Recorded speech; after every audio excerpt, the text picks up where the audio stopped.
Dan selanjutnya saya akan meminta waktu kepada Pak Faisal Basri, ekonom senior Universitas Indonesia.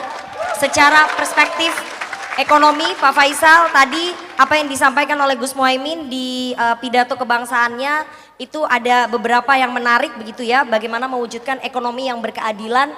Situasi ekonomi Indonesia saat ini apakah sudah terlihat berkeadilan atau masih jauh dari yang diharapkan? Silakan Pak Faisal. Biasanya visioning itu kan ke depan. Ke depan apa yang kita cita-citakan, apa yang kita dambakan. Tapi ke depannya seperti apa, pakai kendaraan apa, bergantung kondisi sekarang. Nah, kondisi sekarangnya kurang di sini. Jadi ada sesuatu yang ingin dihindari oleh Caimin. Sehingga seolah-olah Caimin itu sedang terbang gitu ya, ngawang gitu. Ya udah, saya nggak mau lihat di darat seperti apa. Yang penting kita ke depannya. Nah, saya paham tentu saja sebagai satu pilihan politik. Nah, oleh karena itulah maka tugas saya untuk membumikannya.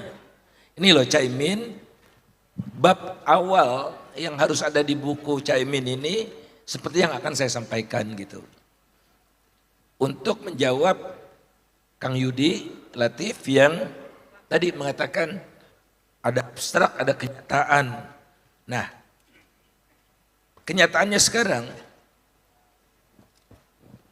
secara tidak langsung diakui oleh Caimin, pemerintahan yang sekarang gak ada visi.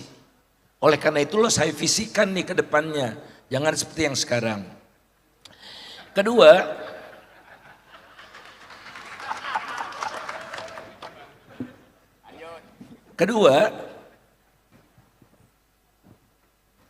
saya pakai angka-angka saja karena di sini juga pakai angka-angka. Saking jelinya Caimin itu sedikit sekali yang dimasukkan di sini, tapi menunjukkan kejeliannya. Sebetulnya Caimin tahu banyak tentang kondisi sekarang. Dikatakan di halaman 105 kalau saya nggak salah, nah ini 105 reformasi perpajakan, bagaimana kita membiayai negara welfare state ya kan, pakai pajak kan. Nah, pajaknya seperti apa? Caimin menyampaikan 3 hal untuk pajak ini, dan salah satunya adalah menggali sumber-sumber pajak yang belum tergali. Contohnya disebutkan di sini konstruksi. Sebetulnya ada satu lagi tambang. Itulah penilep pajak paling dahsyat di negeri ini. Jadi pertumbuhan sektor pertambangan jauh lebih besar dari pertumbuhan penerimaan pajak dari sektor pertambangan gitu. Beda dengan industri manufaktur yang Caimin juga dengan fasih menyampaikan itu. Nah, supaya visinya lebih tajam dan difahami oleh masyarakat kenapa Caimin visinya seperti itu ya. Emang ada apa yang salah sekarang gitu. Nah, sekarang ini pertumbuhan ekonomi melambat terus. Tidak ada yang bisa menyanggah itu. Ya. Dari 8, 7, 6, 5 di era Jokowi kedua ini di bawah 5 hampir pasti. Kalau 3 periode ya 0.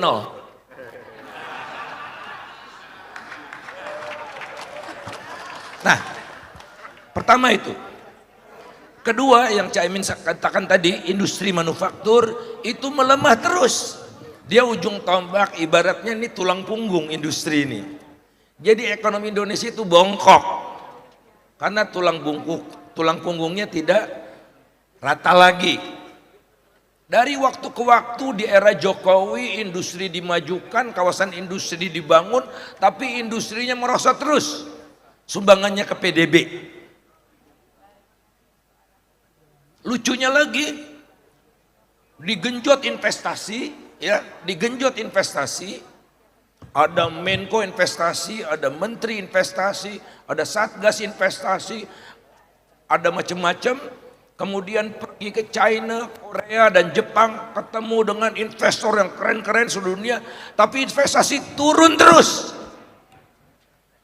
Penanaman modal asing tahun 2020 itu 29 miliar US dollar, 2021 20 miliar US dollar.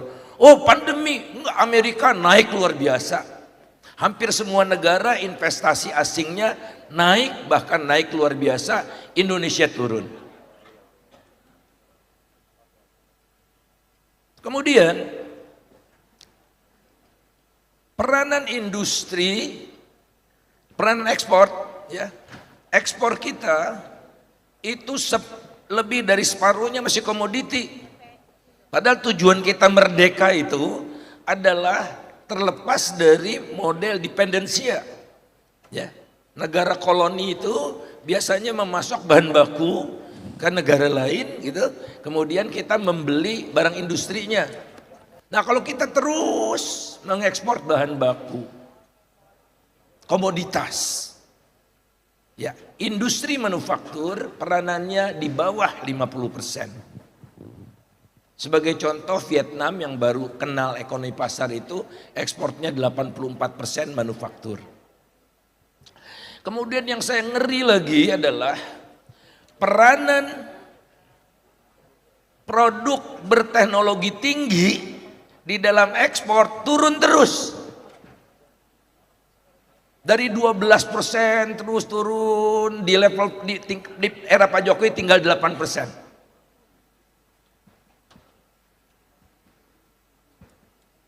Jadi kalau dalam teori pembangunan kita ini makin mundur relatif terhadap negara lain.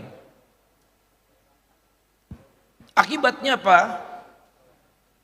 Penerimaan pajak turun terus karena ekonomi yang dikembangkan di era Jokowi didominasi oleh ekonomi yang nilai tambahnya rendah. Keruk batubara jual, petik sawit jual, tebang hutan jual. Nilai tambahnya mana? Makanya pajaknya juga rendah. Turun terus, tidak pernah pajak sebobrok, sejelek di era Jokowi. Cuma satu digit. Terus maunya banyak, penerimaan pajaknya banyak. Sedikit, maunya banyak. Ibu kota baru lah, kereta cepat lah, jalan tol lah, yang ngutang.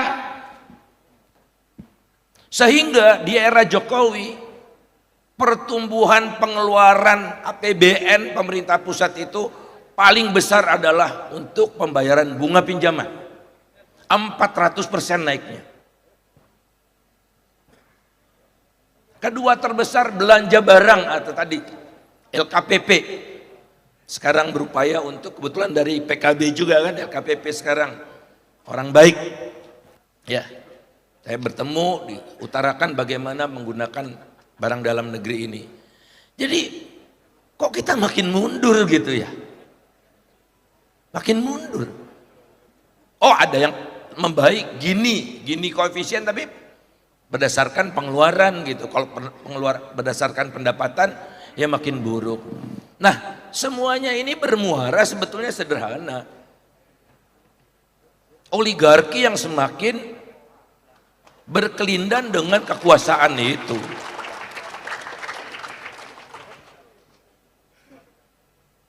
Nah, saya yakin buku ini menjadi awal dari perlombaan gagasan. Partai-partai lain akan malu, calon presiden dan wakil presiden akan malu, dan itulah kontribusi terbesar buku ini. Terakhir yang ingin saya garis bawahi, disampaikan juga sebetulnya ekonomi maritim oleh Caimin. Ekonomi maritim, bicara desa ya, bicara pembangunan pedesaan. Roh dari Indonesia itu sebetulnya negara maritim. Tidak ada satupun negara seunik Indonesia, 17.508 pulau, sambung menyambung menjadi satu. Tapi saya nggak tahu ya kenapa saya makin tidak bisa memahami Pak Jokowi. Makanya tadi pagi saya nggak mau datang ke acara Pak Jokowi itu. Saya ngakunya pusing, padahal saya nggak mau ketemu Jokowi, itu aja sebetulnya. Ya. Rasanya badan itu nggak mau deket gitu ya. Tapi kesini kok saya bergairah keringetan gini. Mudah-mudahan ini roh baik gitu, energi baik. Nah, mari kita wujudkan Indonesia sebagai negara maritim. Jadi negara maritim welfare state, negara maritim, maritime welfare state. Karena hanya itulah yang bisa mempersatukan Indonesia, ya. Nah, ujung tombaknya adalah transportasi laut. Karena transportasi darat itu 10 kali lebih mahal daripada transportasi laut. 10 kali lebih mahal. Kemudian sumber untuk mencerdaskan otak rakyat, utamanya generasi emas ya, generasi yang 2045 akan menjadi yang utama. Protein berbasis ikan, insya Allah kita bakal jadi negara mandiri yang sejahtera.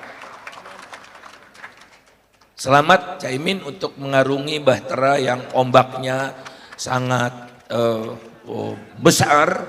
Insya Allah Tuhan memberikan kekuatan selalu untuk Caimin bisa istiqomah. Assalamualaikum warahmatullahi wabarakatuh. Waalaikumsalam warahmatullahi wabarakatuh. Terima kasih Pak Faisal Basri, ekonom senior UI. Saya recap sedikit bahwa buku ini menjadi perlombaan gagasan, tapi ada beberapa masukan dari Pak Faisal Basri bahwa kondisi ekonomi saat ini kurang tergambar dalam buku Visioning Indonesia, dan visinya Gus Muhaimin ini terbang, harus dibumikan.